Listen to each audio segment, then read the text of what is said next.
When the great scientist Thomas Alva Edison discovered the law of relativity, theory of relativity, he was shot into great fame.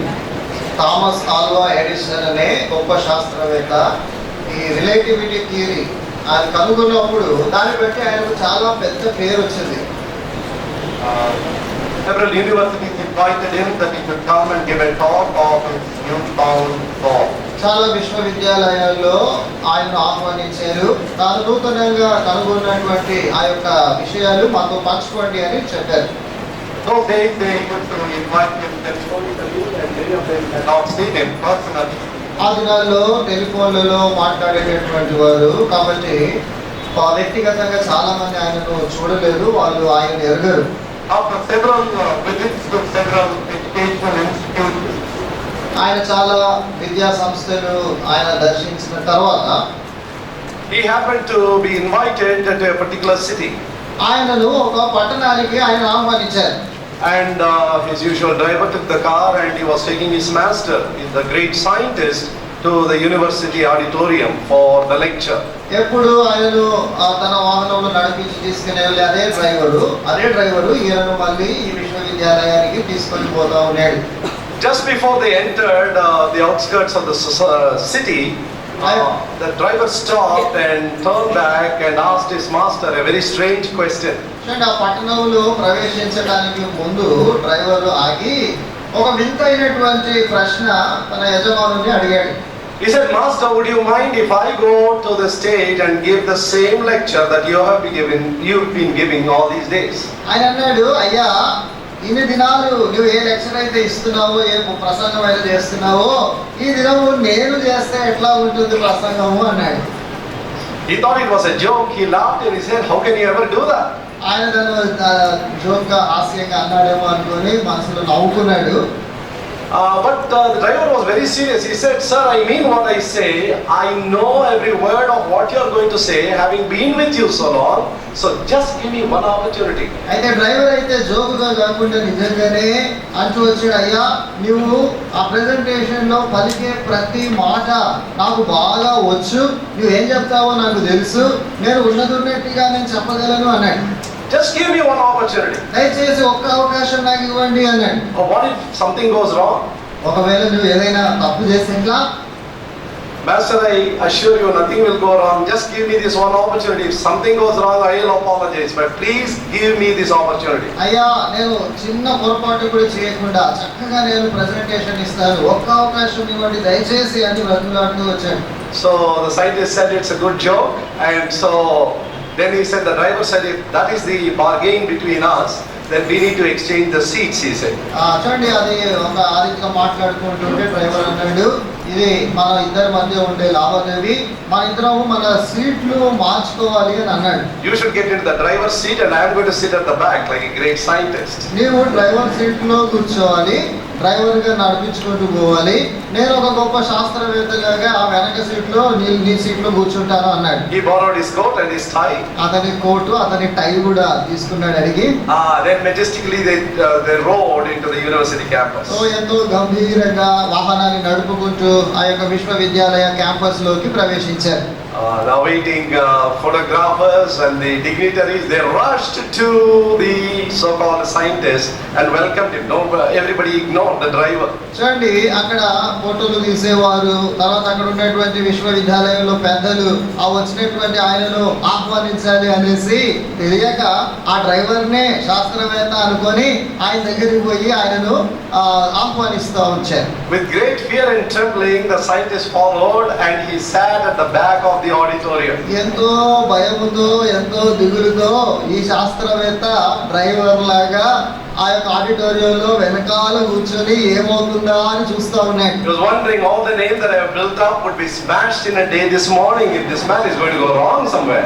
చూడండి నేను ఇన్ని దినాలుగా కష్టపడి సంపాదించుకున్నటువంటి పేరంతా కూడా ఈ వ్యక్తి ఏం చేస్తాడో ఒక్క దినంలో ఆ పేరంతా పోతుందేమో అని భయపడతా ఉన్నాడు. Well, the time came, the meeting started and he was really surprised to see This man walking up to the stage exactly the way the scientist would walk. చూడండి, మీటింగ్ సమయం వచ్చింది, అన్ని కార్యక్రమాలు ఆరంభమైనాయి. ఇప్పుడు ఆయనను వేదిక మీదకి ఆహ్వానించినప్పుడు ఈ శాస్త్రవేత్త ఎట్లా నడుస్తాడో అట్లాగే గంభీరంగా నడుచుకుంటూ ధైర్యంగా పోయినాడు. And then when he was made to sit, he sat the exact way, the posture, the way the scientist would sit. తర్వాత ఆయన కూర్చున్నప్పుడు ఈ శాస్త్రవేత్త ఎట్లా కూర్చుంటాడో సరిగ్గా ఆ రకంగానే అట్లానే కూర్చున్నాడు. After the introductory remarks and the welcome speech, the stage is now for the scientist, and the scientist began. చూడండి, ఇప్పుడు ఆయనను ఆహ్వానం పలికినారు, ఆయనను గూర్చి కొన్ని ఉపోద్ఘాతంగా కొన్ని మాటలు చెప్పారు. అవి అయిపోయిన తర్వాత ఇప్పుడు శాస్త్రవేత్తకు సమయం ఇస్తున్నాము అని చెప్పారు. ఇప్పుడు శాస్త్రవేత్త ముందొచ్చి నిలబడి ఆరంభించాడు. Right from the first word and the first sentence, not a single syllable went wrong. Paragraph after paragraph, explanation, theory, law, everything was just perfect. చూడండి, ఆయన ఆరంభించిన మొట్టమొదటి సెంటెన్స్ దగ్గర నుండి ఒక పొల్లు కూడా తప్పిపోకుండా అసలు శాస్త్రవేత్త ఎట్లా చెప్తాడో సరిగ్గా అదే విధంగా పారాగ్రాఫ్ల వెనుక పారాగ్రాఫులు, వివరణలు అన్ని చక్కగా చెప్పేశాడు. All went right had he not said the last sentence. చూడండి, అన్ని బాగానే చెప్పాడు కానీ ఆ చివరన చెప్పాల్సిన సెంటెన్స్ చెప్పకుంటే బాగుంటున్నావు. You know what that sentence is? ఆ సెంటెన్స్ ఏం చెప్పాడు తెలుసా? After the speech he said, "Are there any questions from the audience?" ఆ స్పీచ్ అంతా విన్నాక ఆడియన్స్ లో ఎవరికైనా ఏమైనా ప్రశ్నలు ఉన్నాయా అడగండి అన్నాడు. The scientist almost felt that he should spring up to his feet and apologize to the whole audience. చూడండి, అప్పుడు శాస్త్రవేత్త వెనకాల కూర్చున్నాడు కదా, వెంటనే లేచి పొరపాటు అయ్యిందండి, క్షమించండి, అడగకండి ప్రశ్నలు అని అందాం అనుకున్నాడు వెనకాల నుండి. But this man was so composed, there was no mark of fear on his face, and he was waiting for questions. అయితే ఈయనైతే డ్రైవరు నిలబడున్న ఆయన ఎటువంటి అనుమానం లేకుండా, ఆయన ముఖంలో ఇంత కూడా భయం లేకుండా ఆయన ధైర్యంగా నిలబడి ప్రశ్నలు అడగండి అని గంభీరంగా అడుగుతా ఉన్నాడు. Scientists at the back must have prayed, "Lord, let nobody stand up." అప్పుడు వెనకాల ఉన్నటువంటి శాస్త్రవేత్త ప్రార్థన చేస్తుంటాడు, ప్రభువా ఎవరు ఏ ప్రశ్న అడగకుంటే బాగుండును అంటూ ఉన్నాడు. To his dismay, one man did stand up. అయితే ఆశ్చర్యంగా ఒక ఆయన లేచి నిలబడ్డాడు. And he asked a tough question. చాలా కష్టమైనటువంటి ప్రశ్న అడిగాడు. He thought my life is over. ఇప్పుడు ఆయన వెనకాల శాస్త్రవేత్త అనుకున్నాడు, నా పని అయిపోయింది. But the driver came to the mic. అయితే డ్రైవరు మైక్ దగ్గరికి వచ్చాడు, అంటే శాస్త్రవేత్తగా ఉన్న driver. "Dear enquirer, your question is so simple, I can even ask my driver to come and answer it." ఆయన ఏమన్నాడంటే, అయ్యా నీవు వేసినటువంటి ప్రశ్న ఎంత సులువైన ప్రశ్న అయ్యా, మా డ్రైవర్ కూడా చెప్తాడు దానికి జవాబు.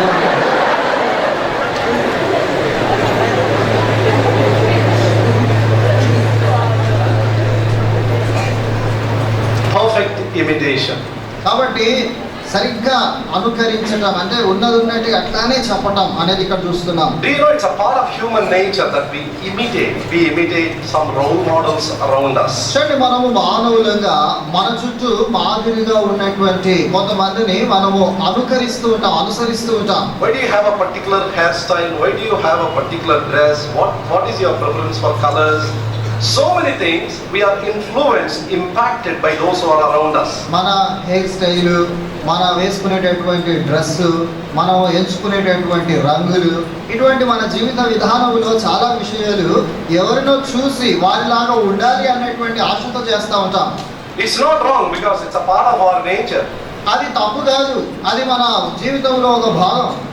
Maybe your teacher is your model, maybe your friend is your model, or maybe some hero in the sports field is your model, but somebody is trying to influence you. చూడండి, మీ ఉపాధ్యాయుడు కావచ్చు, నీకు మోడల్గా ఉండొచ్చు, లేక నీ స్నేహితుడు కావచ్చు, లేక ఈ క్రీడల్లో మంచిగా రాణిస్తూ ఉన్నటువంటి ఒక వ్యక్తి నీకు మాదిరిగా ఉండవచ్చు, ఆ వ్యక్తిని అనుసరిస్తూ ఉండొచ్చు. Every true Christian is an imitator. నిజమైన ప్రతి క్రైస్తవుడు కూడా అనుకరించేవాడే. We imitate our master. మనము మన యజమానుని అనుకరించేవారము. That's the meaning of the word disciple, one who copies, imitates, resembles his master. శిష్యుడు అనే మాటకి అర్థం అది, అంటే తన యజమానుని అనుకరించేవాడు, తన యజమానుడు ఎట్లా చేస్తాడో సరిగ్గా అదే విధముగా నేర్చుకొని చేసేవాడు అని అర్థం. Sometimes we look at our master, we say, "Oh, he is the perfect son of God. I can never rise to the level of his perfection. కొన్నిసార్లు మన ప్రభువును మనం చూసి మనం అనుకుంటాము, ఆయన పరిపూర్ణుడైనటువంటి దేవుని కుమారుడు, ఆయన పరిమాణాల్లోకి ఆయన స్థాయిలోకి నేను ఎదగలేను, అట్లా ఉండలేను అనుకుంటాం. And then we turn to the pages of the Bible, you find so many saints, the way they lived in the fear of the Lord. తర్వాత బైబిల్లో మనం చూసినప్పుడు అనేక మంది భక్తులు దేవుని భయముతో వారు జీవించిన జీవితాలు మనకు కనబడుతూ ఉంటాయి. We look at them and the Bible is so candid, the Bible is so authentic that it records not only their virtues but also their weaknesses. బైబిల్లో మనం చూసినప్పుడు వారి జీవిత చరిత్ర బైబిల్ ఉన్నట్టుగా రాస్తుంది, యథార్థంగా రాస్తుంది, పక్షపాతం లేకుండా రాస్తా ఉంది. వారి యొక్క మంచి విషయాలు సుగుణాలు రాయడంతో పాటుగా వారి పతనాలు ఓటములు కూడా బైబిల్ రాసి పెట్టింది. The Holy Spirit of course inspired Moses to write the first five books of the Bible, and even in those books he writes very honestly how he lost his temper, and due to which he scolded the people of God and he forfeited the privilege of entering the promised land. పరిశుద్ధాత్మ దేవుడు మోషేను బైబిల్లోని మొట్టమొదటి 5 గ్రంథాలు రాయటానికి అనుమతించాడు. ఆయన వాటిని రాస్తూ ఉండగా ఎంతో యథార్థంగా తాను ఏ రీతిగా దేవునికి అవిధేయత చూపెట్టి ఆ యొక్క బండను మాట్లాడమన్నప్పుడు కొట్టినాడు, దాన్ని బట్టి వాగ్దాన దేశంలో ఎట్లా ప్రవేశించలేకపోయినాడు, తన ఓపికను ఓరమిని కోల్పోయినాడు, ఆ విషయాన్ని కూడా మోషే ఉన్నట్లుగా రాశాడు. God did not take his saints into the Photoshop and remove all the warts and all the dirt and everything and give them perfect figures. No, he tells them where they went wrong and where they were strong. దేవుడు తన బిడ్డలను మన కంప్యూటర్లో Photoshop లో పెట్టినట్లుగా photo పెట్టి ఎక్కడెక్కడ మడతలు ఉన్నాయో మచ్చలు ఉన్నాయో అవన్నీ కనబడకుండా ఫోటోషాప్ లో చక్కగా చిత్రాన్ని చిత్రీకరించి చూపెట్టినట్లుగా తన భక్తులను దేవుడు అట్లా చూపెట్టకుండా ఉన్నట్టుగా ఎక్కడ తప్పిపోయినావు, ఎక్కడ ఓటమి ఉంది, ఉన్నట్టుగా వారికి దేవుడు చూపెడుతూ వచ్చాడు. I do not know what you feel when you read the characters in the Bible. I feel very comfortable because I think, oh, here are people like me. I fail and they also fail. వ్యక్తుల జీవితాలు బైబిల్లో మీరు చదివినప్పుడు మీకు ఏమనిపిస్తుందో ఏమో కానీ నాకైతే అనిపిస్తుంది, ఇదిగో వీరు కూడా తప్పిపోయినారు, వీరు కూడా మనలాంటి వారే, నేను కూడా వారి లాంటి వాడిని అనే మాట అనిపిస్తూ ఉంటుంది. When you look at Peter especially, he is often falling down and rising up. You identify yourself with him. పేతురును గురించి మనం ధ్యానించినప్పుడు ప్రత్యేకంగా మళ్ళీ ఆయన పడిపోతా ఉంటాడు, లేస్తా ఉంటాడు. అతని జీవితంతో మన జీవితాన్ని మనం సరిపోల్చుకుంటూ ఉంటాం, మనకు బాగా సరిపోయిన వాడు అనుకుంటాం. I'm sure one reason why people like the book of Psalms is, in the book of Psalms, psalmists express their disappointments, their sorrows. They ask questions to God. They go into the depth of despair. కీర్తనల గ్రంథాన్ని చాలా మంది ఇష్టపడతారు. ఎందుకు ఇష్టపడతారని నేను అనుకుంటానంటే, ఆ కీర్తనల గ్రంథంలో ఆ కీర్తనకారుడు తన నిరాశను, తన నిస్పృహను, తన పతనావస్థను చాలా చక్కగా చిత్రీకరిస్తూ ఆ యొక్క కీర్తనల్లో అవి కూడా చెప్తాడు.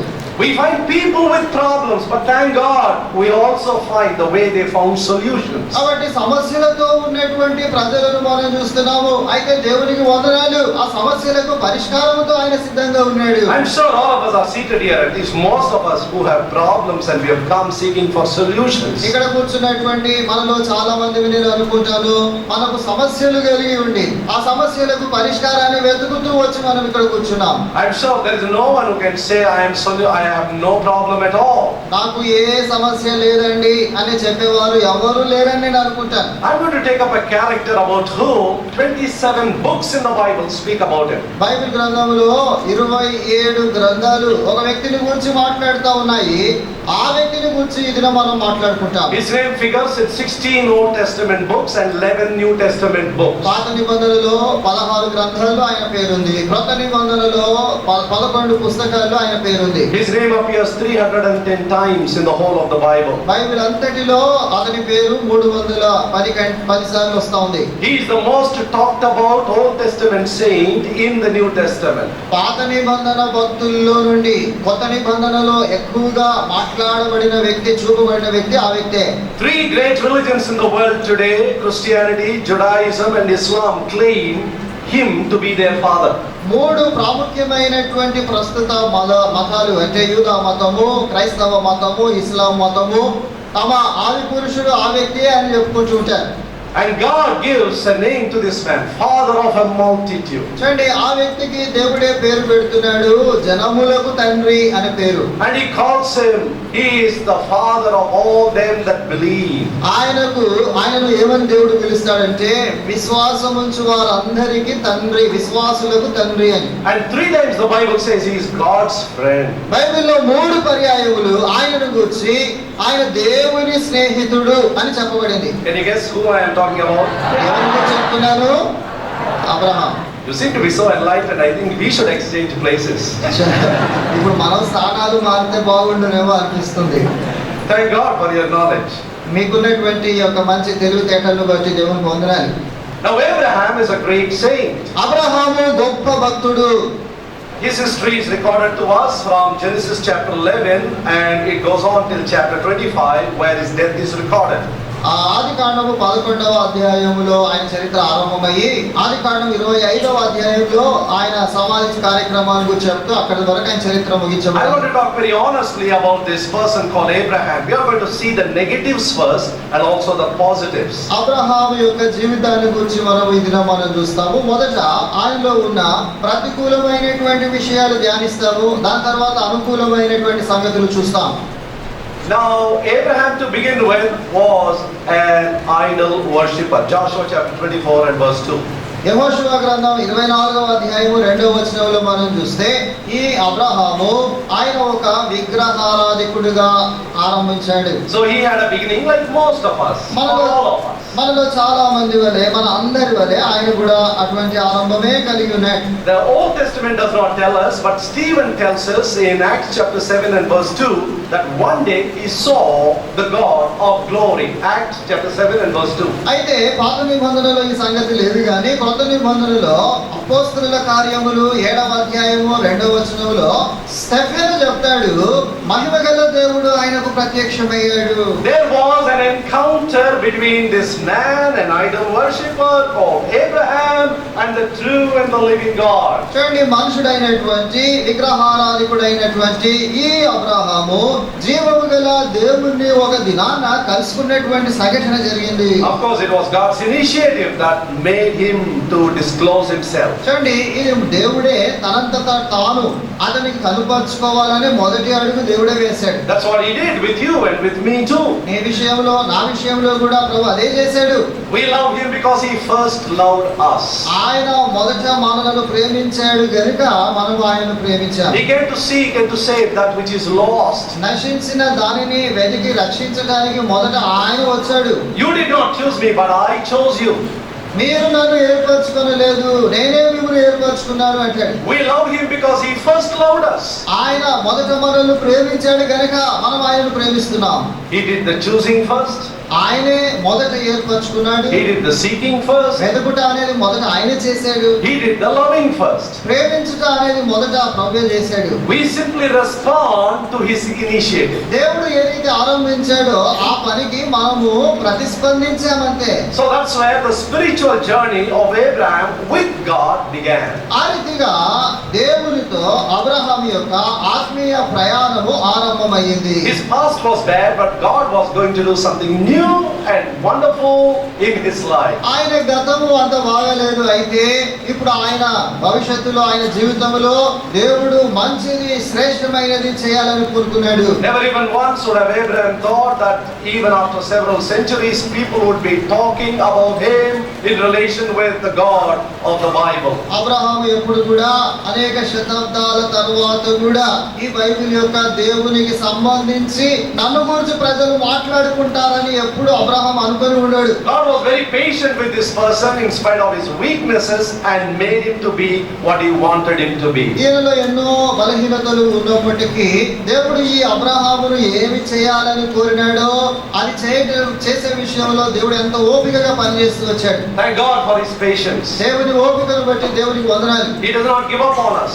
మన విషయంలో దేవుడు మనల్ని వదిలిపెట్టలేదు. He knows all our secrets, He knows all our shortcomings, but yet He does not give up on us. మన రహస్యాలన్నీ ఆయన ఎరిగినవాడు, మన పతనాలన్నీ కూడా ఆయన ఎరిగినవాడు. అయినా కానీ ఆయన మనల్ని విడిచిపెట్టలేదు. He knows we are imperfect people, but God wants to lead us on to perfection. మనమందరం అసంపూర్ణమైనటువంటి వారమని ప్రభు ఎరిగి కూడా సంపూర్ణత వైపు, పరిపూర్ణత వైపు మనల్ని నడిపించగోరినాడు. I want to highlight at least 3 significant faults that Abraham had, the shortcomings that he had. Abraham జీవితంలో తాను కలిగి ఉన్నటువంటి 3 ప్రాముఖ్యమైనటువంటి పతనాలను గురించి మీతో పంచుకోవాలని కోరుతున్నాను. Firstly, partial obedience. మొట్టమొదటిది పాక్షికమైన విధేయత. Isn't that our problem too? ఈ దినాల్లో అది మన సమస్య కూడా కాదా? We want to obey God, but in the way that we want. మనము దేవునికి లోబడాలి అని కోరుతాము కానీ దేవుడు కోరినట్టుగా కాదు. When the commandment came to Saul, the first king, he edited that commandment because it was not suiting to his taste. మొదటి రాజు అయినటువంటి సౌలుకు దేవుని యొద్ద నుండి ఆజ్ఞ వచ్చినప్పుడు తాను అనుకున్నట్టుగా తన రుచికి తగ్గట్టుగా దేవుని ఆజ్ఞ లేదు కాబట్టి ఈ సౌలు ఏం చేశాడు? ఆజ్ఞను కొంచెం మార్పు చేసుకున్నాడు. Now, partial obedience is nothing but disobedience. పాక్షికమైన విధేయత అది అవిధేయతయే. It leads to stubbornness. అది మొండితనం వైపుగా మనల్ని తీసుకెళ్తుంది. Now, when God called Abraham, he started obeying the Lord, but there were 2 people that tried to condition him and control him. దేవుడు అబ్రహామును పిలిచినప్పుడు ఆయన లోబడ్డాడు కానీ ఆయన ప్రయాణంలో ఆయన అదుపు చేయడానికి లేక ఆయన ప్రభావితం చేయడానికి ఆయనతో పాటు 2 ఉండినారు. First, it was Terah, his own father, మొట్టమొదటిది తన సొంత తండ్రి అయినటువంటి తెరాహు, and also his brother's son, his nephew Lot. తర్వాత తన సహోదరుని కుమారుడైనటువంటి లోతు. It's not wrong to take along with us those who are without God, those who have no revelation. చూడండి, దేవుడు లేనటువంటి వారు, ప్రత్యక్షత లేనటువంటి వారు, వారిని మనం వెంటబెట్టుకొని మనం పోవటం అనేది తప్పు కాదు. But when you allow them to lead you, then you get into problem. అయితే వారు మిమ్మును నడిపించడానికి వారికి నీవు అనుమతిస్తే అక్కడ సమస్య ఆరంభమవుతుంది. Now Terah took the lead because he said, I am the natural physical father, human father, so I must lead the whole group. ఇప్పుడు తెరాహు ఏమన్నాడంటే, నేను తండ్రిని కదా, నేను పెద్దవాడిని కదా, నాయకుడిని కదా, మీ అందరికి నేను నాయకత్వం వహించి నడిపించాలి అని నాయకత్వపు పగ్గాలు ఆయన తీసుకున్నాడు. So God had to delay the progress in the life of his servant. అప్పుడు తన దాసుని యొక్క జీవితంలో పురోగమనం అంటే ముందుకు తీసుకెళ్లే పనిని దేవుడు కొంచెం ఆలస్యం చేశాడు. In the case of Lot, లోతు విషయంలో when Lot began to have freedom with Abraham, చూడండి, లోతు అబ్రహాముతో పూర్తి స్వేచ్ఛ స్వాతంత్రం కలిగి ఉన్నప్పుడు he became a cause of grief for him in Genesis 30. ఆదికాండము 13వ అధ్యాయంలో అతనికి బాధ లేక నొప్పి కలిగించడానికి కారకుడైనాడు. It's Lot who came up because of Abraham. God blessed Lot for Abraham's sake. చూడండి, లోతు పైకి వచ్చాడు అని అంటే అబ్రహామును బట్టి దేవుడు లోతును ఆశీర్వదించాడు. But Lot secretly began to plan his own agenda, his own fortune, and he was seeking for an opportunity to get separated from his uncle. అయితే లోతైతే తన స్వంత స్వార్థముతో తన కొరకు ఒక ప్రత్యేకమైన ఆలోచన పెట్టుకొని మెల్లిగా పన్నాగం చేస్తూ ఆస్తి పెంచుకుంటూ అవకాశం ఎప్పుడు దొరికితే అప్పుడు నేను అబ్రహాము నుండి వేరు కావాలా అని లోతు ప్రయత్నం చేస్తూ వచ్చాడు. We know how Abraham went to Egypt instead of obeying the Lord, and then he took Lot with him, and Lot came back with the taste of Egypt. చూడండి, ఇప్పుడు మనకు తెలుసు కదా, అబ్రహాము దేవుడు చెప్పినట్టు కాకుండా ఐగుప్తుకు పోయినాడు. ఐగుప్తుకు వెళ్ళినప్పుడు లోతును వెంట పెట్టుకొని పోయినాడు. ఇప్పుడు తిరిగి వచ్చినప్పుడు లోతు అక్కడ ఐగుప్తు యొక్క రుచి చూచి వచ్చాడు. So in chapter 13, when the fight took place, the strife took place, it is said that he chose Sodom and Gomorrah because it was like the garden of the Lord, it was like the land of Egypt. How did he get this taste? చూడండి, ఇక్కడ ఆ 13వ అధ్యాయంలో వారి మధ్య వివాదం వచ్చినప్పుడు లోతును నువ్వు ఎంచుకో అన్నప్పుడు ఆయన సొదొమ భాగమును ఏర్పాటు చేసుకున్నాడు. ఎందుకు ఎంచుకున్నాడు? అక్కడ వాక్యంలో ఏం రాయబడిందంటే దేవుని తోటలాగా అది ఉండింది, తర్వాత ఐగుప్తు లాగా ఉండింది అనే మాట మనం చూస్తాం. ఆయనకు ఈ ఐగుప్తు లాగా ఉన్నది ఎందుకు ఇష్టమైంది? ఆ రుచి ఎక్కడ తగిలింది? He got it from Egypt. ఐగుప్తులో నుండి ఆ రుచి ఆయన పొందినాడు. So that was remaining in him and he was seeking for an opportunity where he could get an opportunity. కాబట్టి ఆ యొక్క రుచి ఆయనలో అట్లా ఉండి ఆయన ఒక అవకాశం కొరకు ఎదురు చూస్తూ వచ్చాడు. ఎప్పుడు దొరుకుతుందో అవకాశం అని అనుకుంటూ వచ్చాడు. Both Lot and Terah, they hindered the progress of Abraham. లోతు తెరాహు ఇద్దరు కూడా అబ్రహాము ముందుకు పోకుండా అబ్రహాం యొక్క ఆత్మీయ ప్రయాణాన్ని ఆపుతూ వచ్చారు. Secondly, రెండవది, when he got caught in a tight corner, he would easily speak a lie. We can say he was a liar. చూడండి, ఆయన ఒక మూలకు నెట్టబడినప్పుడు అంటే ఒక కష్టమైనటువంటి పరిస్థితి వచ్చినప్పుడు అబద్ధం చెప్పడానికి కూడా వెనుకాడలేదు. అంటే అబద్ధికుడు అబ్రహాం అని మనం చెప్పొచ్చు. Somebody defined a lie like this. ఎవరో అబద్ధమునకు నిర్వచనము ఇట్లా చెప్పారు. It is an abomination to the Lord, but a very present help in trouble. దేవునికైతే అది హేయమైనది, మన కష్ట సమయంలో మనకు ఎంతో సహాయం చేసేది అబద్ధము అన్నాడు. You got it? అర్థమైందా? It is an abomination to the Lord, but a very present help in trouble. దేవునికైతే హేయమైనది, నాకు ఇబ్బంది కలిగినప్పుడు ఇబ్బంది నుండి బయటపడేయడానికి నాకు మేలు చేసేది. I don't think any husband in the world would degrade himself to that extent where he would sell his own wife to moral danger by saying to others, she is only my sister. If you want, you can take her as your wife. చూడండి, ఏ భర్త కూడా తన సొంత భార్యను ఈమె నా చెల్లి అని చెప్పేసి నైతికంగా ఆమె ఒక ప్రమాదంలో పడేటటువంటి అటువంటి మాటలు ఏ పురుషుడు చెప్తాడని నేను అనుకోను. In chapter 12 he told it to Pharaoh, in chapter 20 he told it to Abimelech. 12వ అధ్యాయంలో ఫరో దగ్గర అట్లానే చెప్పాడు, 20వ అధ్యాయంలో అబీమెలెకు దగ్గర అవే మాటలు చెప్పాడు. In other words, he told his wife, you are simply existing to save my skin. I am not here for you, but you are here for me. అంటే తన భార్యతో ఏం చెప్పాడంటే, మనం ఇద్దరము అంటే నా ప్రాణం కాపాడుకోవటానికే మనం ఇద్దరం కలిసి ఉన్నాము అని అట్లాంటి మాటలు భార్యతో చెప్పినాడు. No husband would ever do that. ఏ భర్త కూడా తన భార్యతో అట్లా మాట్లాడాడు. And after a husband does like that, no wife would ever think of respecting such a husband. భర్త అట్లా చేస్తే గనక అట్లా చేసినటువంటి భర్తకు గౌరవం ఇవ్వాలని ఏ స్త్రీ కూడా అనుకోదు. But what does the Bible say? అయితే బైబిల్ ఏం చెప్తుంది? How did Sarah call Abraham? Sarah అబ్రహామును ఏమని పిలుస్తూ వచ్చింది? Lord. తన యజమానుడు ప్రభువు అని. I think we should set aside Abraham and start thinking about Sarah more. అబ్రహామును పక్కన పెట్టి శారాను గురించి ధ్యానిస్తే బాగుండునేమో. She is such a godly woman. అంటే అంత దైవ భక్తి గల స్త్రీ ఆమె.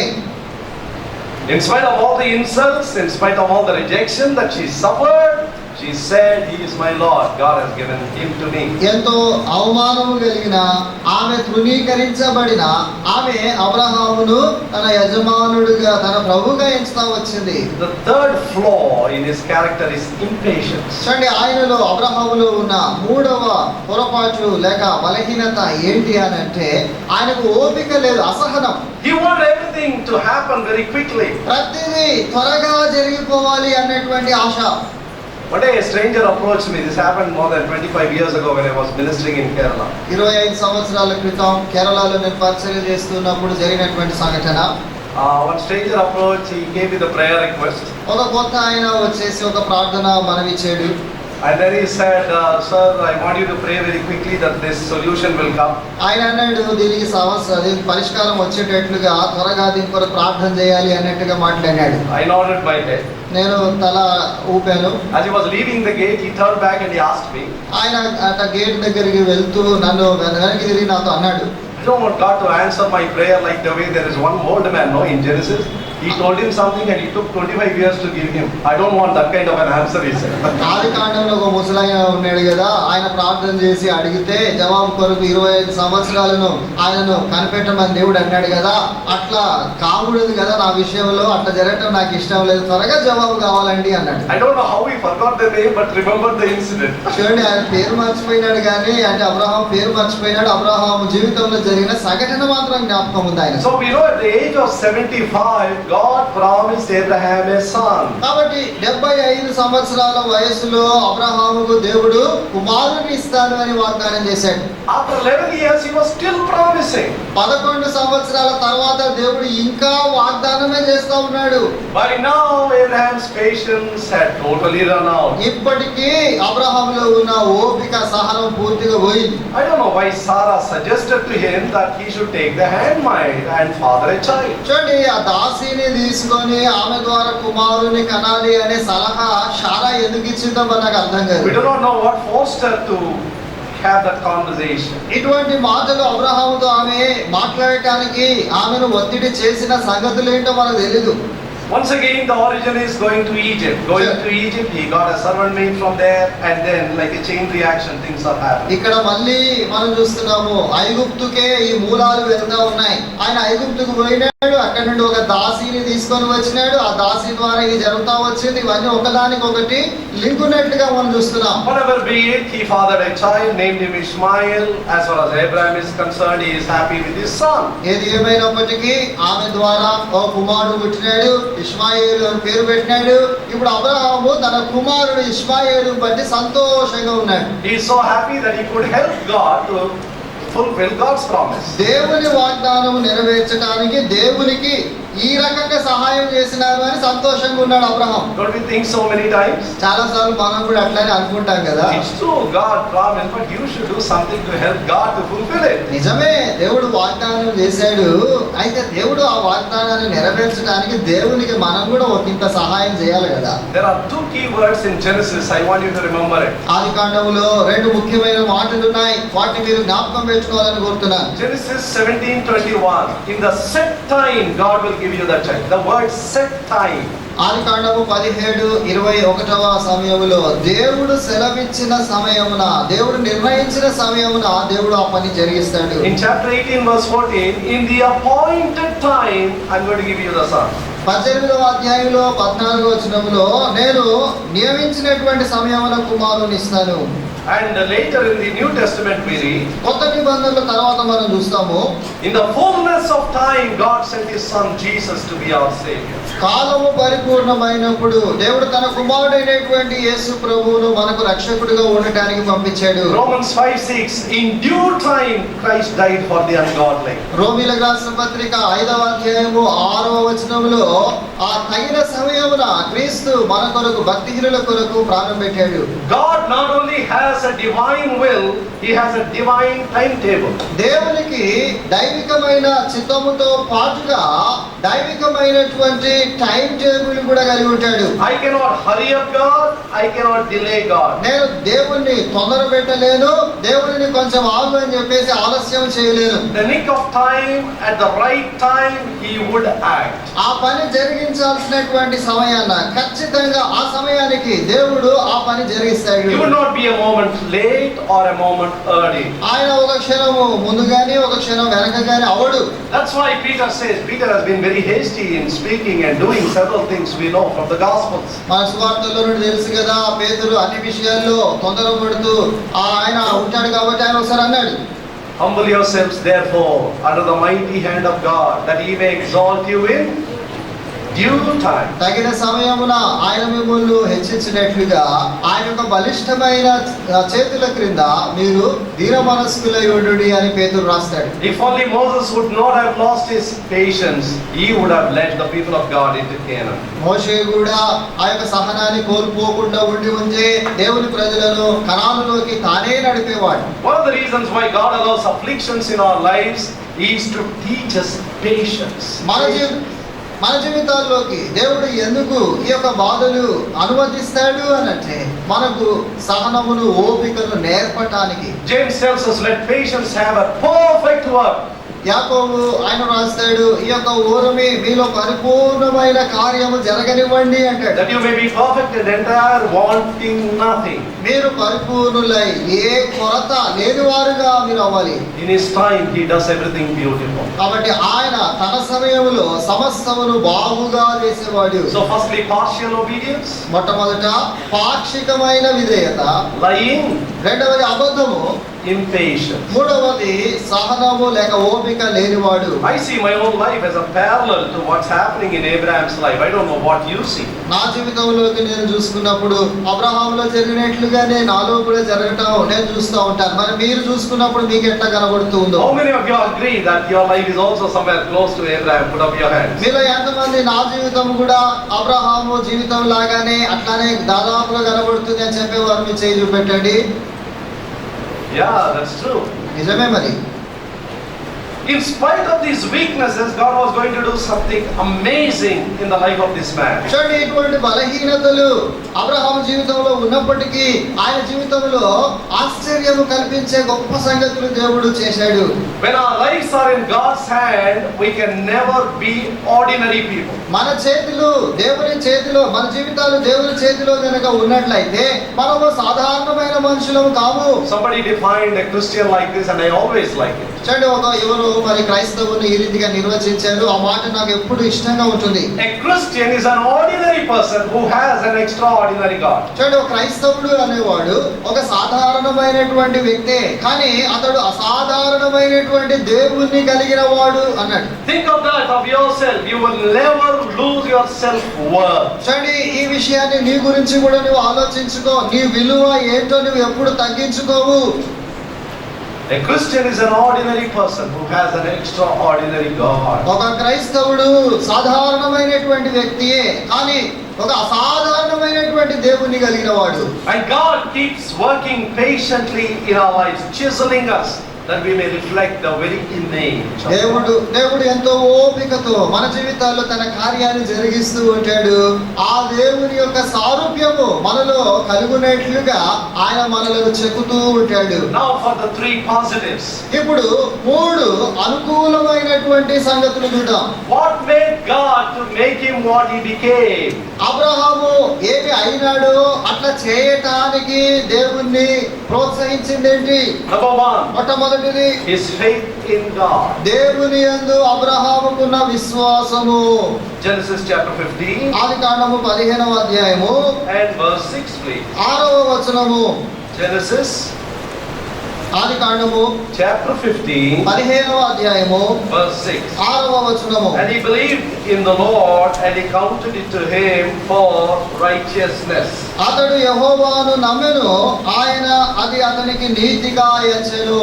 Paul takes this truth and explains it so beautifully that Abraham was justified even without circumcision. చూడండి, ఈ మాటలనే తీసుకొని పౌలు చక్కగా వివరిస్తూ అబ్రహాము సున్నతి అనే ఆచారము లేకుండానే నీతిమంతుడుగా విశ్వాసమును బట్టి తీర్చబడ్డాడు అని చక్కగా చెప్పాడు. That's why when we believe on the Lord in his atoning work, we are also justified. So Father, he is called the father of all them that believe. అదే రీతిగా మనము కూడా ఎవరమైతే ఆయన యందు విశ్వాసం ఉంచుతామో, ఆయన జరిగించిన కార్యములందు విశ్వాసం ఉంచుతామో మనము నీతిమంతులముగా చేయబడతాము. అందుకే అబ్రహాము ఈ విశ్వాసం ఉంచే వారందరికీ తండ్రిగా ఎంచబడ్డాడు. In the days of Abraham, he did not have the written law. Abraham దినాలలో రాయబడిన ధర్మశాస్త్ర గ్రంథము లేదు. Because Moses came much later. And Moses heard the word much later and he recorded it. ఎందుకంటే మోషే చాలా దినాల తర్వాత వచ్చాడు. ఆయన ఈ ధర్మశాస్త్రమును గురించి విని అవన్నీ తర్వాత రాశాడు. So Abraham had only the oral revelation. అబ్రహాముకు కేవలము మాట మూలమున బయలుపరచబడిన ప్రత్యక్షతలే ఉన్నాయి. He believed it, he acted upon it, and his faith was built up. ఆయన దానిని నమ్మినాడు, దానిపైన పనిచేస్తూ వచ్చాడు. ఆయనలో ఉన్న విశ్వాసము దానిని బట్టి పెంపొందించబడుతూ వచ్చింది. Today, ఈ దినం how is your faith and my faith built up? నీ విశ్వాసము నా విశ్వాసము ఎట్లా కట్టబడుతుంది? Christian life is basically a life of faith. క్రైస్తవ జీవితము ఒక విశ్వాసముతో కూడిన జీవితం. The just shall live by faith. Romans 1:17. రోమా 1:17 ప్రకారముగా నీతిమంతుడు విశ్వాస మూలముగా జీవించును. We walk by faith and not by sight. 2 Corinthians chapter 5 and verse 7. 2 కొరింథీ 5:7 ప్రకారముగా మనం వెలుచూపును బట్టి గాక విశ్వాసమును బట్టి నడుచుకునే వారము. By faith we stand. 2 Corinthians 1:24. 2 కొరింథీ 1:27 ప్రకారముగా విశ్వాసమును బట్టి మనం నిలబడే వారము. వారము. We fight the good fight of faith. 1 Timothy 6:12. మొదటి తిమోతి 6:12 విశ్వాసాలను బట్టి మనం పోరాడుతున్నాం. We overcome the world by faith. 1 John 5:4. మొదటి యోహాను 5:4 విశ్వాసమును బట్టి లోకమును మనం జయిస్తున్నాం. We are saved by faith. Ephesians 2:8. ఎఫెసీ 2:8లో మనం చూస్తున్నాం విశ్వాసమును బట్టి మనం రక్షణ పొందాం. Whichever angle you look at Christian life, you find faith operating. క్రైస్తవ జీవితంలో ఏ కోణంలో నుండి చూసినా మనలో ఈ విశ్వాసం అనేది ఆయా రీతిలుగా కార్యం చేస్తూనే ఉంది. God began that faith in our hearts, and the Bible says He is the author and finisher of our faith. దేవుడు ఈ విశ్వాసము అనే కార్యమును మనలో ఆరంభించాడు. బైబిల్ చెప్తుంది ఈ విశ్వాసమునకు కర్తయు దాన్ని కొనసాగించువాడు ఆయనే. It's a gift from God. ఇది దేవుని యొద్ద నుండి వచ్చిన వరము. God wants to develop it and strengthen us in our faith. ఈ విశ్వాసాన్ని అభివృద్ధి పొందించి ఈ విశ్వాసములో మనను దేవుడే బలపరచాలి అని కోరుతున్నాడు. But God cannot do it without our active cooperation. అయితే మనము దేవునికి సహకరించకపోతే దేవుడు ఆ కార్యాన్ని చేయలేడు. How does faith come? How does faith grow? ఈ విశ్వాసము ఎట్లా కలుగుతుంది? ఈ విశ్వాసము ఎట్లా అభివృద్ధి చెందుతుంది? Disciples watched the life of the Lord. They wanted to imitate Him. They wanted to be powerful like Him. But then they finally came up with only two simple questions. చూడండి, శిష్యులు తమ ప్రభువును చూస్తూ వచ్చారు. ఆయన వలె అనుకరించి చేయాలనుకున్నారు. చాలా బలమైన కార్యాలు చేయాలనుకున్నారు, కానీ ఏమి చేయలేక రెండు చిన్న ప్రశ్నలు అడుగుతూ వచ్చారు. They said, if we can find answers to these two questions, we can do everything that the Lord did. వాళ్ళు అప్పుడు ఏమనుకున్నారంటే ఈ రెండు ప్రశ్నలకే గనక జవాబు దొరికితే ప్రభు ఏమేమి చేశాడో అవన్నీ మేము చేయగలం అనుకున్నారు. The first one, మొట్టమొదటి ప్రశ్న Luke 11:1, teach us to pray. లూకా సువార్త 11:1 ప్రభువా ప్రార్థించుట మాకు నేర్పుము. Luke 17:5, increase our faith. లూకా సువార్త 17:5 ప్రభువా మా యొక్క విశ్వాసమును వృద్ధి పొందించుము. Now faith and prayer go together. చూడండి, విశ్వాసము ప్రార్థన రెండు కలిసి వెళ్తాయి. Without faith it is impossible to please Him. For he that cometh to God must believe that He is, and He is a rewarder of them that diligently seek Him. Hebrews 11:6. హెబ్రీయులకు రాసిన పత్రిక 11:6 మనం చూస్తున్నాం. విశ్వాసము లేకుండా దేవునికి ఇష్టుడై ఉండుట అసాధ్యము. దేవుని యొద్దకు వచ్చేవాడు ఆయన ఉన్నాడనియు ఆయన ఫలము దయచేయువాడనియు నమ్మవలెను కదా. They have two sides of the same coin, faith and prayer. They go together. చూడండి, ఈ యొక్క నాణెమునకు రెండు కోణాలు ఉన్నట్లుగానే ఈ యొక్క విశ్వాసానికి కూడా రెండు కోణాలు ఉంటాయి. ఒకవైపు ప్రార్థన, ఒకవైపు విశ్వాసం ఉంటుంది. If we can believe like our master, if we can pray like our master, then everything will happen like our master. మన యజమానుని వలె మనము విశ్వాసం కలిగి ఉంటే, మన ప్రభు వలె మనం కూడా ప్రార్థించే వారంగా ఉంటే మన జీవితంలో అన్ని ఆయన వలె జరుగుతాయి. Now how does it happen in our lives? మన జీవితాల్లో ఇది ఎట్లా జరుగుతుంది? What is the way that God has kept for us to build up our faith? మన విశ్వాసము పెంపొందించుకోవడానికి మన కొరకు దేవుడు ఏర్పాటు చేసింది ఏంటి? In the book of Romans we have a great secret. రోమీయులకు రాసిన పత్రికలో గొప్ప రహస్యం మనం చూస్తాం. Chapter 10, 10వ అధ్యాయం verse 17. 17వ Faith comes by hearing, and hearing by the word of God. వినుట వలన విశ్వాసము కలుగును, వినుట క్రీస్తును గూర్చిన మాట వలన కలుగును. It comes by hearing the word of God. దేవుని వాక్యము వినుట వలన విశ్వాసము కలుగును. George Muller says for several years he kept praying and praying, Lord increase my faith, build up my faith, and then he writes, nothing happened. George Muller గారు రాస్తారు, అనేక సంవత్సరాలు ఆయన ప్రార్థన చేస్తూ వచ్చాడంట. ప్రభువా నా విశ్వాసాన్ని పెంపొందించు, ఎక్కువ చేయని ప్రార్థన చేస్తా ఉంటే ఏమీ జరగలేదు అంటాడు. Until one day I came to Romans chapter 10 and verse 17. My question was answered and I stopped praying that prayer and began to devote myself to quality reading of God's word. అప్పుడు ఆయన అంటాడు, రోమా 10:17 ఉన్న ఆ మాట చూసే వరకు నేను అట్లానే చేస్తూ వచ్చాను. ఈ మాట చూడగానే నేను ఆగేసి అప్పటి నుండి దేవుని వాక్యం చక్కగా చదవటం అనేది కూడా ఆరంభించాను. It's not just habitual casual reading of God's word, it's quality reading of God's word. ఏదో అలవాటుగా, ఏదో యాంత్రికంగా చదవాలి కాబట్టి అన్నట్లుగా మొక్కుబడిగా చదవటం కాదు. మనము ఒక విలువనిస్తూ దాని కొరకు ప్రత్యేకంగా మన వాక్యాన్ని చదవాలి. Christian faith has content. Christian faith has substance. It's not a blind leap into the dark. చూడండి, క్రైస్తవ విశ్వాసము అంటే దానికి ఒక ఆధారం ఉంది, దాంట్లో ఒక మూలం ఉంది. ఏదో గుడ్డిగా దూకినట్లుగా కాదు అది. Your faith and my faith should be built on the solid ground of God's unalterable word. నీ యొక్క యొక్క విశ్వాసము నా యొక్క విశ్వాసము ఎటువంటి మార్పు కలగలేనటువంటి దేవుని వాక్యము అనే ఆధారం పైన కట్టబడింది. If you are not interested in being a diligent student of God's word, forget about being a believer. దేవుని వాక్యాన్ని చక్కగా నేర్చుకునే విద్యార్థిగా ఉండటానికి ఇష్టపడకపోతే క్రైస్తవుడుగా ఉండే విషయాన్ని మర్చిపో. It's impossible. అసాధ్యమది. Our lives have to be conditioned. Our lives have to be built up by the word of God. మన జీవితాలు దేవుని వాక్యముతో కట్టబడాలి. దేవుని వాక్య ప్రభావం కలిగినవిగా ఉండాలి. That builds up our faith, and that faith helps us to grow. ఆ వాక్యమే మన విశ్వాసాన్ని కడుతుంది, మన విశ్వాసాన్ని బలపరుస్తుంది. First of all, Abraham was a man of faith. మొట్టమొదట అబ్రహాము విశ్వాసము గల మనుషుడు. Secondly, రెండవది he was a man of separation. ఆయన ప్రత్యేకత కలిగిన మనుషుడు. Right from the beginning, you find that God kept on talking to him, working in his life, taking him through a series of separations. ప్రారంభం నుండి మనం చూస్తాము అబ్రహాముతో దేవుడు మాట్లాడుతూ ఉంటాడు. ఒకదాని తర్వాత ఒకటి ఆయన జీవితంలో అనేక సంగతులను వేరు చేస్తూ ప్రత్యేకిస్తూ ఉంటాడు. All of us like settled lives. మనలో అందరం కూడా ఒక స్థిరమైనటువంటి జీవితం ఉండాలి అని ఆశిస్తాం. We don't like to be pilgrims and travelers all the time. Once in a while, yes, you take a annual vacation, you go to a country, enjoy the scenery, come back. That's okay. But constantly moving, I don't think you would enjoy it. మనలో ఎవరం కూడా ఎప్పుడు ఒక యాత్రికులుగా పరదేశులుగా ప్రయాణాలు చేస్తూ ఉండేవారుగా ఉండటం ఇష్టపడం. ఏదో ఒకసారి ఏదో ఒక దేశానికి పోయి ఒక విహారయాత్రకు పోయి ఏదో చూసి వచ్చి మళ్ళీ మన ఇంట్లో మన స్థానంలో మనం ఉండటం ఇష్టపడతాం. We want a base, we want to settle the home. మనకు ఒక స్థిరమైనటువంటి నివాసము, మన సొంత ఇల్లు ఉండాలని ఆశపడతాం. Look at Abraham. God never allowed him to settle down anywhere. అయితే అబ్రహామును గురించి చూడండి. అబ్రహాము ఎక్కడ స్థిరపడటానికి దేవుడు అనుమతించలేదు. He kept on disturbing him, relocating him, making him to journey, making him to go ahead. మళ్ళీ దేవుడు కల్పించుకొని అక్కడి నుండి నువ్వు ప్రయాణం చేయి, ఇక్కడ నుండి వెళ్ళు, బయలుదేరు, అక్కడికి వెళ్ళు అని అట్లా తిప్పుతా ఉన్నాడు.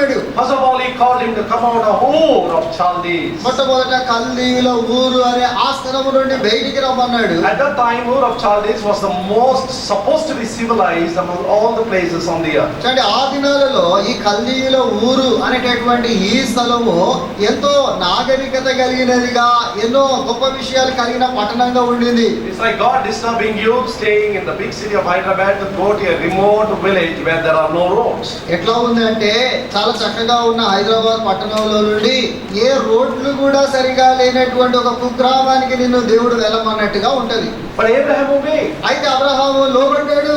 And as he traveled, God took away Terah from him. ఆయన ప్రయాణం చేస్తా ఉండగా అబ్రహాము జీవితంలో నుండి తెరహును దేవుడు తీసివేశాడు. He went into Egypt, but God pulled him back. ఆయన ఐగుప్తులోకి పోతే అక్కడ నుండి మళ్ళీ వెనక్కి దేవుడు అబ్రహామును లాగాడు.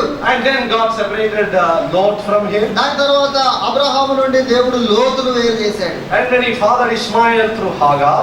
హాగరు ద్వారా ఇష్మాయేలుకు తండ్రి అయితే God made both of them to be sent away. ఇప్పుడు వారిద్దరిని హాగరును ఇష్మాయేలును పంపివేసేటట్లుగా దేవుడు చేశాడు. Series of separation. ఆ రీతిగా ఒకదాని తర్వాత ఒకటి ఆయన జీవితంలో నుండి వేరు చేయట, ప్రత్యేకించబడట చూస్తాం. Never allowing him to settle down. ఎప్పుడు కూడా అబ్రహామును ఒక స్థిరంగా దేవుడు ఉండనీయలేదు. And then his hand comes upon Isaac, the one son for whom he longed and for whom he waited. దాని తర్వాత తాను ఎంతో ఎదురు చూసి కన్నటువంటి కుమారుడు, తాను ఎక్కువగా ప్రేమించినటువంటి కుమారుడి మీద కూడా దేవుని యొక్క దృష్టి పడింది. Series of separations. ఆ రీతిగా ఒకదాని తర్వాత ఒకటి ఆయన జీవితంలో నుండి దేవుడు వేరు చేసుకొచ్చాడు. In order to demonstrate his separations, తన ఈ ప్రత్యేకతను కనుపరచడానికై every place where he pitched his tent, he would build an altar. తన గుడారము వేసిన ప్రతి స్థలములో కూడా అబ్రహాము బలిపీఠము కడుతూ వచ్చాడు. Genesis chapter 12 ఆదికాండము 12వ అధ్యాయము and verse 7. 7వ వచనం. And the Lord appeared unto Abraham and said, Unto thy seed will I give this land, and there builded he an altar unto the Lord who appeared unto him. యెహోవా అబ్రాహామునకు ప్రత్యక్షమై నీ సంతానమునకు ఈ దేశం ఇచ్చేదనని చెప్పగా అతడు తనకు ప్రత్యక్షమైన యెహోవాకు ఒక బలిపీఠమును కట్టెను. Chapter 13 verse 18. 13వ అధ్యాయము 18వ వచనం. Then Abraham removed his tent, came and dwelt in the plain of Mamre, which is in Hebron, and built there an altar unto the Lord. అప్పుడు అబ్రాహాము తన గుడారము తీసి హెబ్రోనులోని మమ్రే దగ్గరనున్న సింధూర వృక్షములో వృక్షములకు దిగి అక్కడ యెహోవాకు బలిపీఠమును కట్టెను. Now what significance is there in building an altar? బలిపీఠము కట్టుట అనే దాంట్లో ప్రత్యేకత ఏంటి? Please listen very carefully. దయచేసి జాగ్రత్తగా వినండి. Here is a very important principle. ఇక్కడ ఒక ప్రాముఖ్యమైనటువంటి నియమం ఉంది. Why did he build an altar? ఎందుకు ఆయన బలిపీఠమును కడుతూ వచ్చాడు? The heathen nations around, they had their own altars. చుట్టూ ఉన్నటువంటి ఆ దేశ ప్రజలకు వారి వారి బలిపీఠములు ఉన్నాయి. So when the moment Abraham landed in a place, the first thing he would do is to build an altar. Abraham ఒక కొత్త ప్రదేశంలోకి రాగానే తాను చేసే మొట్టమొదటి పని ఏంటంటే అక్కడ ఒక బలిపీఠమును కట్టుట. What is he conveying to the watching neighbors? చుట్టూ చూస్తూ ఉన్నటువంటి పొరుగు వారికి దాని ద్వారా అబ్రహాము ఏమి కనపరుస్తున్నాడు? My God is different. నా దేవుడు వేరు, My worship is different. నా ఆరాధన వేరు, My lifestyle is different. నా జీవిత విధానమే వేరు. I am not going to compromise with you fellows around. నేను నా చుట్టూ ఉన్నటువంటి మీతో ఏ విషయంలో నేను రాజీ పడను. I am going to be separate. నేను ప్రత్యేకంగా ఉంటాను. Now in which way do we show our mark of separation today in a compromising world? చూడండి, ఎంతో రాజీలతో కూడినటువంటి ఈ లోకములో మనము మన ప్రత్యేకతను ఏ విధంగా కనపరుస్తున్నాం? Because one of the ways is that the way we behave, the way we dress, the way we speak. మనము ప్రవర్తించే విధానం, మనము దుస్తులు వేసుకునే విధానం, మన జీవిత విధానం మాట్లాడుతుంది. And the kind of friends that we keep. ఎటువంటి స్నేహితులను మనం కలిగి ఉంటాము అనేది కూడా మాట్లాడుతూ ఉంది. In particular, the place where we attend for worship. ప్రత్యేకంగా మనము ఆరాధనకు వెళ్ళేటటువంటి స్థలములో We want to be associated with a group of people who love the Lord, who sacrifice to the Lord. దేవుణ్ణి ప్రేమించి దేవుని కొరకు త్యాగం చేసే వారితో కలిసి మనం ఉంటున్నామా? The church is a public witness to a watching world.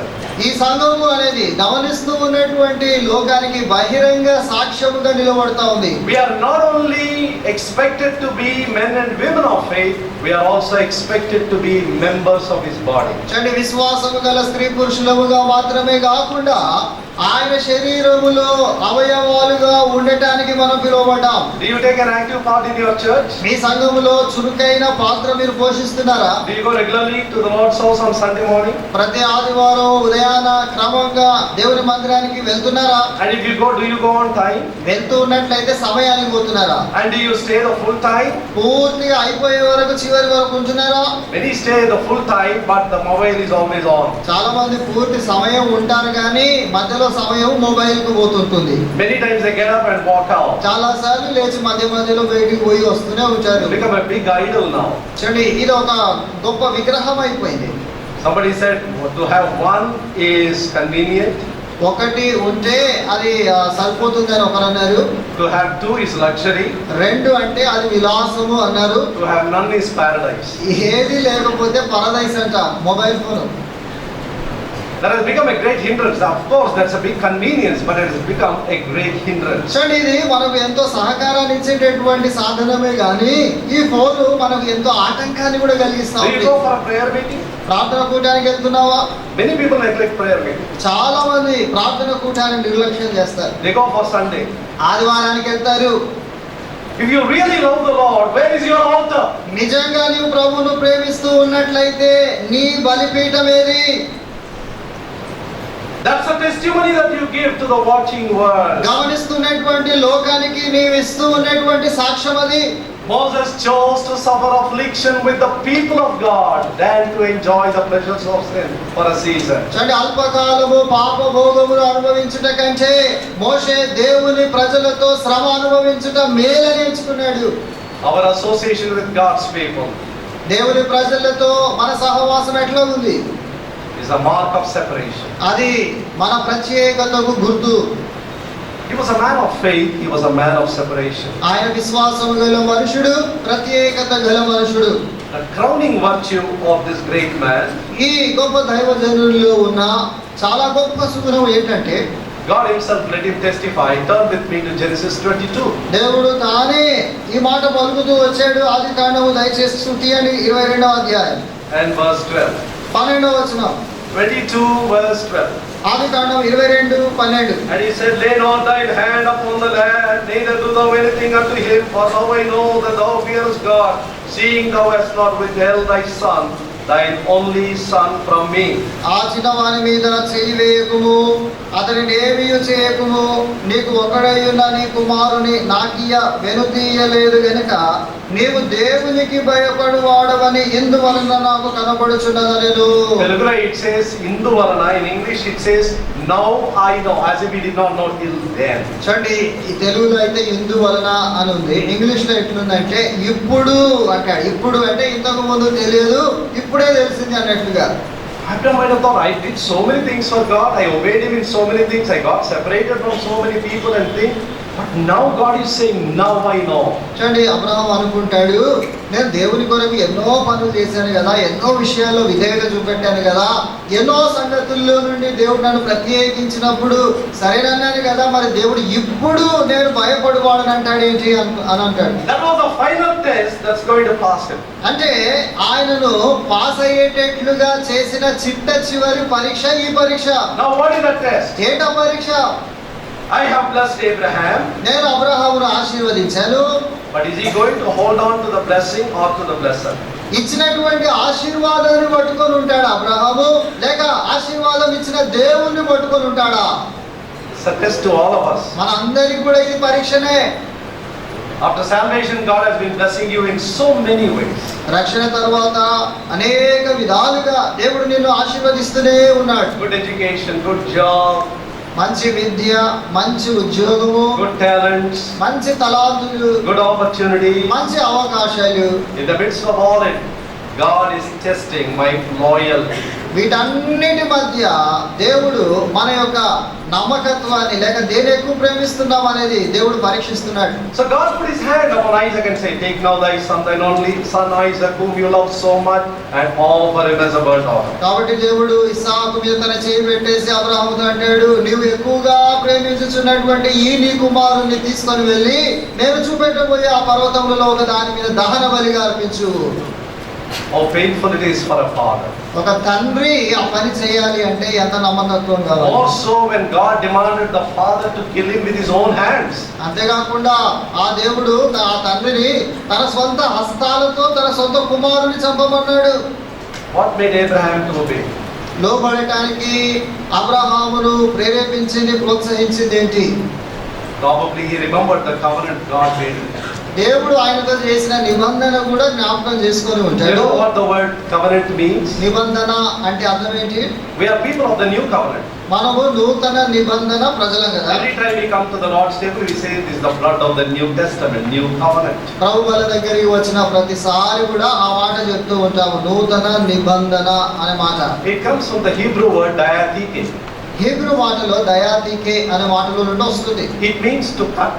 దాని అర్థం ఏంటంటే దాన్ని వేరు చేయుట, విభజించుట, ఖండించుట. It means simply cut. అది కోయుట, ఖండించుట. In older times, when two parties made an agreement, పాత దినాల్లో రెండు పక్షాల వారు ఒక ఒప్పందం చేసుకున్నప్పుడు they brought an animal, వారు ఒక జంతువు తీసుకొచ్చేవారు, killed it, ఆ జంతువుని చంపి separated it two pieces. దాని రెండు భాగాలుగా చేసి On that blood-stained path, the two parties will walk through. చూడండి, ఆ యొక్క రక్తము పడినటువంటి ఆ స్థలము నుండి ఇద్దరు ఒకవైపు నుండి ఒకవైపు దాటి వెళ్తారు. What do they symbolically say to each other? అట్లా చేస్తూ ఉన్నప్పుడు ఒకరితో ఒకరు సాదృశ్య రూపకంగా ఏమని వాళ్ళు ప్రకటిస్తున్నారు? The first man tells the second man, ఈ మొదటి వ్యక్తి రెండో వ్యక్తితో అంటాడు, this death is my death. ఈ మరణము నా మరణము, I died for you. నీ కొరకు నేను చనిపోయాను, I am going to live for you. నేను నీ కొరకు జీవిస్తాను, I am not going to live for myself. నేను నా కొరకు జీవించను. After he goes, the second person says, ఇప్పుడు ఈయన అడ్డుపోయాక ఇంకో రెండు ఆయన దాటుతాడు. that death is my death. ఆయన కూడా అంటాడు, ఈ మరణము నా మరణము, I am going to live for you. నేను నీ కొరకు జీవిస్తాను. Nothing is owned by me. ఏది నా సొంతంగా నేను ఉంచుకోను, Everything is yours. ప్రతిదీ నీదే అంటాడు. Now when God said, give me Isaac, ఇప్పుడు చూడండి, దేవుడు ఇస్సాకును ఇమ్మని అన్నప్పుడు already he made a covenant with God. ఇప్పటికే దేవునితో నిబంధన చేశాడు. Is it true with you or me or not? నీ విషయంలో నా విషయంలో కూడా ఇది నిజమే కదా. True or not? నిజమా కదా? Do you దేవుడు take part in the bread? Do you take part in the cup? Don't you say that you are children? We are children of the New Testament, New Covenant. ఆ యొక్క రొట్టెలు ద్రాక్షరసములు పాల్గొన్నప్పుడు మనము నూతన నిబంధన పిల్లలము అని మనం ప్రకటించడం లేదా? What are we saying, God? మనం దేవునితో ఏం చెప్తున్నాం? I own nothing. I don't belong to myself. I live for you. నాకు స్వంతంగా ఏమీ లేదు, నేను నీ స్వంతం, నేను నీకు చెందిన వాడిని ప్రభు అంటున్నాం. And that he died for all, that they which live should not henceforth live for themselves, but unto him who died for them and rose again. 2 Corinthians chapter 5 verse 15. 2 కొరింథీ 5:15 ప్రకారముగా జీవించువారు ఇక మీదట తమ కొరకు మాత్రము గాక తమ కొరకు చనిపోయి తిరిగి లేచిన వారి కొరకే జీవించాలి అన్నమాట. He let go of the blessing to hold on to the blesser. చూడండి, ఆ యొక్క ఆశీర్వాదమును వదిలిపెట్టేసి ఆశీర్వాదం ఇచ్చిన వారిని పట్టుకున్నాడు Abraham. So God said, now I know you fear me. అప్పుడు దేవుడు అన్నాడు, ఇప్పుడు నీవు నాకు భయపడుచున్నావు అని తెలిసిందంటాడు. Can you quickly tell me the three negatives first? What are the three negatives, shortcomings you find in Abraham? త్వరగా ఇక్కడ చూడండి, అబ్రహాము జీవితంలో ప్రతికూలమైనటువంటి సంగతులు మనం చూసాం కదా. ఆ మూడు సంగతులు ఏవో త్వరగా చెప్పండి. First one, partial obedience. మొట్టమొదటి పాక్షికమైన విధేయత. Brother side, tell me the second one. ఇప్పుడు ప్రదర్శన రెండవది Lying. అబద్ధము చెప్పుట. Third one, impatience. సహనము లేకుండా ఉండుట. We all have these weaknesses, but praise God, God can change us. అయితే మనందరిలో కూడా ఇటువంటి లోపాలు ఉన్నాయి, కానీ దేవుడు మనల్ని కూడా మార్చగలడు. Now you tell me the first good quality. మొట్టమొదట అబ్రహాములో ఉన్న మంచి గుణం చెప్పండి. He is a man of faith. విశ్వాసము గలవాడు. Now tell me, how do you build up your faith? మీ విశ్వాసాన్ని ఎట్లా కడతారో చెప్పండి. It's through the word of God. దేవుని వాక్యము ద్వారా. It's also through maintaining a clean conscience. మంచి మనసాక్షిని కలిగి ఉండటం ద్వారా కూడా. What is the second positive? రెండవ మంచి గుణం అబ్రహాములో ఉన్నది. Man of separation. ప్రత్యేకత కలిగినటువంటి మనుషుడు. Is God putting his hands on some relationship that you have, some habit that you have, and say, my son, this is not pleasing to me? చూడండి, దేవుడు ఈ సమయంలో నీ జీవితంలో ఉన్న ఏదో ఒక సంబంధం, ఏదో ఒక అలవాటు చూపెట్టి దేవుడు అంటున్నాడు, ఇది నాకు అయిష్టంగా ఉంది అంటున్నాడు. You need to give up. నీవు దాన్ని వదిలిపెట్టాలి. In order to pursue him, follow him. చూడండి, దేవుణ్ణి వెంబడించడానికి, దేవునితో ముందుకు సాగటానికి దీని విషయంలో నువ్వు ప్రత్యేకించబడాలి. The third crowning virtue. మూడవ ముఖ్యమైనటువంటి గుణం ఏంటి అబ్రహాములో? Holding on to the blesser and letting go the blessing. ఆశీర్వాదమును వదిలిపెట్టేసి ఆశీర్వాదం ఇచ్చే వాణిని పట్టుకుంటాను అని అబ్రహాము ప్రభువును హత్తుకొనుట. The plan that God had for Abraham, God has for you and for me, because we are children of Abraham by faith. Abraham కొరకు దేవుడు ఎటువంటి ప్రణాళిక కలిగి ఉన్నాడో, నీవు నేను అబ్రహాం పిల్లలమే కనుక మన విషయంలో కూడా అదే ప్రణాళిక ప్రభు కలిగి ఉన్నాడు. God sees my negatives, God sees my positives. దేవుడు నాలో ప్రతికూలమైన విషయాలు చూస్తున్నాడు, అనుకూలమైన విషయాలు చూస్తున్నాడు. If I am going to cooperate with God, God will make me what I ought to be. నేను దేవునితో సహకరించినట్లయితే నేను ఏ రీతిగా ఉండాలో ఆ రీతిగా దేవుడు నన్ను సిద్ధం చేస్తాడు. Shall we pray? ప్రార్థన చేసుకుంటాము. Shall we look to the Lord for his grace? దేవుని కృప కొరకై ప్రభు వైపు చూద్దాము. Shall we give him a free hand in molding us? మనను మలిచే విషయంలో దేవునికి పూర్తి స్వేచ్ఛనిద్దాం. Loving Father, ప్రేమగల తండ్రి, what a good God you are. నీవు ఎంత మంచి దేవుడవయ్యా. There's nobody like you, Lord. ప్రభువా, నీ వంటి వారు ఎవరు లేరు. In the way you love, in the way you have compassion, in the way you have patience, no equal to you, Lord. ఏ రీతిగా నీవు ప్రేమించావో, ఏ రీతిగా దయ చూపెట్టావో, ఏ రీతిగా ప్రభువా మమ్మల్ని కనికరించావో, నీతో సాటి ఎవరు లేరయ్యా. You could take an idol worshipper and make him such a great man of God. ఒక విగ్రహారాధికుని తీసుకొని ఒక గొప్ప దైవజనునిగా నీవు మార్చావు. Made him a blessing to so many millions. అనేక కోట్లాది మంది ప్రజలకు ఆశీర్వాదముగా ఆయనను చేశావు. Your power has not changed. ప్రభువా, నీ శక్తి ఇప్పుడు కూడా మారలేదు. Today Today you want to make each one of us like your son. ఈ దినమున నన్ను ఇక్కడ ఉన్న ప్రతి ఒక్కరిని నీ కుమారునిగా చేయాలని కోరుతున్నావు. Help us to imitate you. Help us to be changed into your image. ప్రభువా, నిన్ను అనుకరించుటకు నీ రూపంలోనికి మార్చబడుటకు మాకు సహాయపడండి. We pray this with thanksgiving in the name of our Lord Jesus Christ. వందనాలు చెల్లిస్తూ మా ప్రభువైన యేసుక్రీస్తు నామమున ప్రార్థిస్తున్నాము తండ్రి. ఆమేన్.